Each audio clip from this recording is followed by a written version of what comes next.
Agar ayollarning go'shti shunaqa arzon bo'lib, zino ko'p bo'ladigan bo'lsa, chorvalarning go'shtlari qimmatli edi.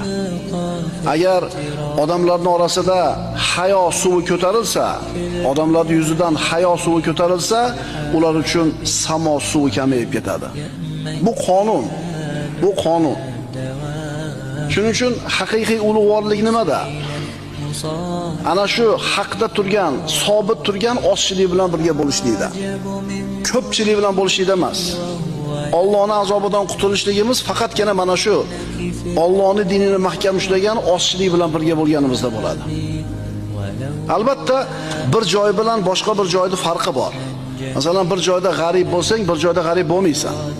Masalan, biz yurtlarimizda alhamdulillah masjidlar serob, namozxonlar ko'p, solih insonlar ham shunday ziyoda, dinini ushlagan odamlar bor.